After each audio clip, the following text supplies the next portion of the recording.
अच्छा, हाणे ट्राइंगल जूं टे टाइप्स असां डिस्कस कंदासीं कुंडनि जे हवाले सां, यानी कुंडनि जे एंगल सां।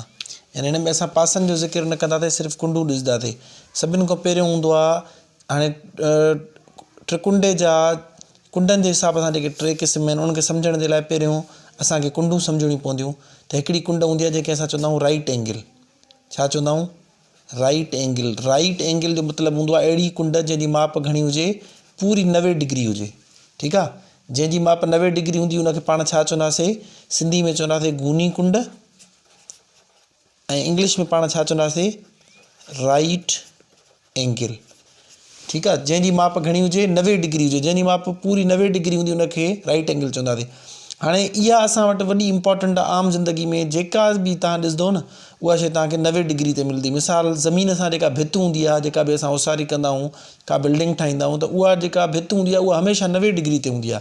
जेकॾहिं 91 डिग्री ते हूंदी त उहा ॿाहिरि किरी पवंदी, जेकॾहिं 99 डिग्री ते हूंदी त उहा भित अंदरि किरी पवंदी, उहा पंहिंजो जेको वजूद बरक़रार न रखी सघंदी।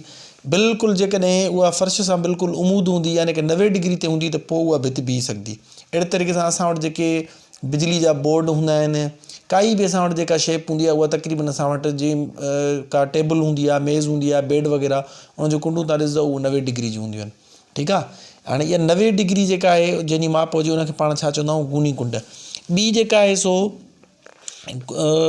कुंड जो क़िस्म आहे जंहिंखे पाण चवंदा आहियूं सोढ़ी कुंड। हाणे नाले मुज़ाहिर आहे 90 आहे, त सोढ़ी कुंड छा हूंदी? 90 खां घटि हूंदी। ठीकु आहे, सोढ़ी कुंड। हाणे त्रिकुंडे जा क़िस्म नथा पढ़ूं, फ़िलहालु पढ़ूं था असां कुंडनि जा क़िस्म। ठीकु आहे, हिकिड़ी हुई गूनी कुंड। कुंड छा खे चइबो आहे? जिते 2 लकीरां मिलंदियूं आहिनि। जीअं ॾिसो 2 भितियूं मिलंदियूं आहिनि, उते कुंड ठही वेंदी आहे। ठीकु आहे, अहिड़े तरीक़े सां ॾिसो हिते 2 लकीरां मिलियूं आहिनि, 90 डिग्री ठही वई आहे। ठीकु आहे, हाणे हिते वरी जेको आहे सो इन जी माप घणी हूंदी? 90 डिग्री खां घटि हूंदी। सोढ़ी कुंड जो छा मतिलबु आहे? 90 डिग्री खां घटि। 90 डिग्री खां घटि जो मतिलबु आहे 99 थी सघे थी, 78 थी सघे थी, 55 थी सघे थी पई, 26 डिग्री थी सघे थी, 2 डिग्री थी सघे थी पई। माना 0 खां वेंदे 99 ताईं जेको आहे सो उहा सोढ़ी कुंड हूंदी आहे, ऐं 90 ते वरी छा थी वेंदी आहे? गूनी कुंड थी वेंदी आहे। ठीकु आहे, हाणे सपोज़ हिन जी असां रखूंसि था पिया 67 डिग्रीज़। 90 खां घटि आहे त ऑब्वियसली छा थी वई? सोढ़ी कुंड थी वई। इनखे इंग्लिश में चइबो आहे acute angle. ACUTE, acute angle. ठीकु आहे, हाणे टियों जेको कुंड जो क़िस्म आहे उनखे पाण चवंदा आहियूं वेकिरी कुंड। हाणे नाले मुज़ाहिर आहे हे 90 डिग्री जी हुई पूरी, त इनखे चऊं पिया गूनी कुंड। हे 90 खां घटि थी वई त इहा छा थी वई? सोढ़ी कुंड। त वेकिरी कुंड ऑब्वियसली 90 डिग्री खां वधीक हूंदी। ठीकु आहे, अहिड़ी कुंड जंहिंजी माप 90 डिग्री खां वधीक हुजे। जेकॾहिं हिन जे मथां बिल्कुलु हिते अचे हा त इहा 90 डिग्री हुजे हा, पर हाणे 90 खां वधी वई। मिसाल 90 खां वधीक जो मतिलबु आहे उहा जेको आहे सो 100 डिग्री थी सघे थी, 95 डिग्री थी सघे थी, उहा 57 डिग्री 157 डिग्री थी सघे थी। मिसाल असां हिनखे 120 डिग्री रखियोसीं। हाणे 90 खां जेकॾहिं वधीक आहे त इहा छा थी वेंदी? वेकिरी कुंड। हाणे असां त्रिकुंडो न पढ़ियो आहे, बल्कि सिर्फ़ु छा पढ़ियो आहे? कुंडनि जा क़िस्म पढ़िया आहिनि। पहिरीं छा हुई? गूनी कुंड। ॿी छा हुई? सोढ़ी कुंड। टीं छा हुई? वेकिरी कुंड। गूनी कुंड उहा हुई जंहिंजी माप एक्ज़ैक्टली 90 डिग्री हुजे। An angle with measurement of 90 degree. हिनखे छा चवंदासीं? An angle measurement of less than 90 degree. हिनखे छा चवंदासीं? An angle with measurement of more than 90 degree. 90 degree खां वधीक हुजे। ठीकु आहे, हाणे अचूं था त्रिकुंडे ते। त असांखे ख़बर आहे 2 लकीरां मिलंदियूं त कुंड ठहंदी। 3 लकीर ॾींदासीं त छा ठही वेंदो? त्रिकुंडो ठही वेंदो। हिते बि असां जेकॾहिं 3 लकीर ॾींदासीं छा ठही वेंदो? त्रिकुंडो ठही वेंदो। ऐं हिते बि असां जॾहिं 3 लकीर ॾींदासीं छा ठही वेंदो? त्रिकुंडो ठही वेंदो। ठीकु आहे, क्लोज शेप आहे, 3 कुंड ऐं 3 पासा अथसि। हाणे हे छो जो करे गूनी कुंड मां ठहियो आहे, इन करे हिनखे चवंदासीं गूनी कुंड त्रिकुंडो। हाणे त्रिकुंडे जो लफ़्ज़ु वधायो, होॾे 1 लकीर ॾिनीसीं त्रिकुंडो थी वियो, त हेॾे त्रिकुंडे जो सिर्फ़ु लफ़्ज़ु वधाए छॾींदासीं। हाणे गूनी कुंड हेॾे राइट एंगल ट्राइंगल थी वेंदो। ठीकु आहे, हाणे गूनी कुंड त्रिकुंडो यानी कि राइट एंगल ट्राइंगल, हे चोथों क़िस्म आहे कुंड जो।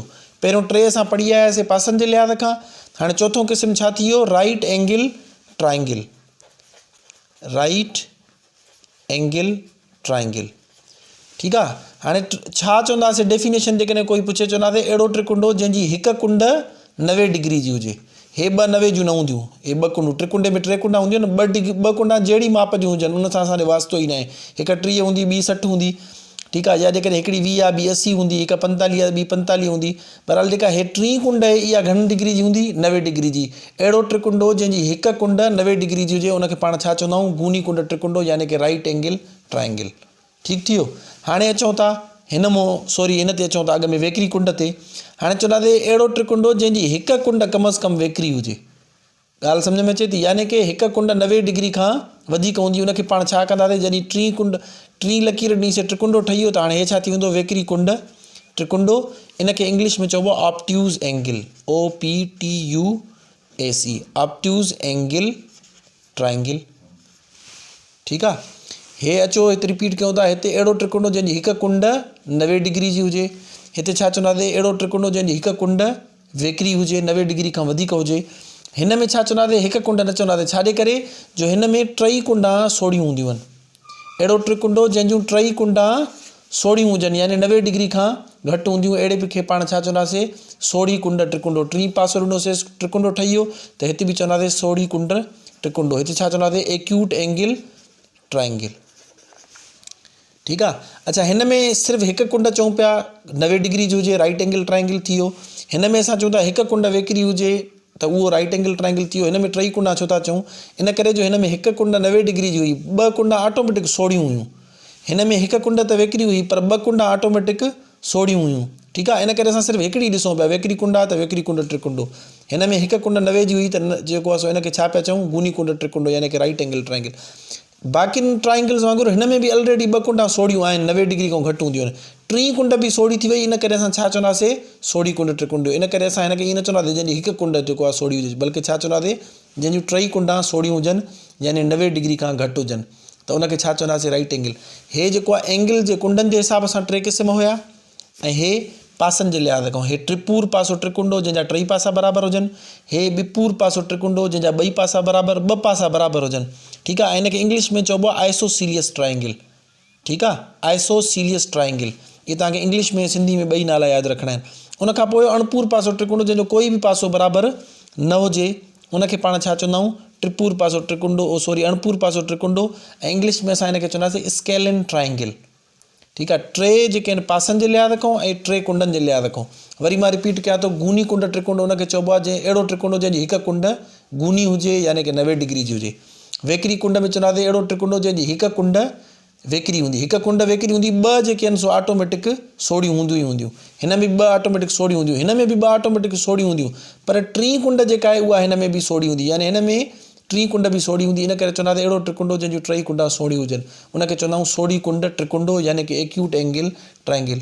होपफुली तव्हांखे इहो सम्झ में अची वेंदो। हाणे हिन में हिकिड़ो ॿियो अहम ऐं इंपॉर्टेंट क्वेश्चन आहे जेको अक्सर पेपर में ईंदो रहंदो आहे, त कहिड़े बि क़िस्म जो हिननि 6 मां कोई बि तव्हां त्रिकुंडो खणी ॾिसंदो, उन्हनि जे 3 कुंडनि जी माप हमेशह 180 डिग्री हूंदी आहे।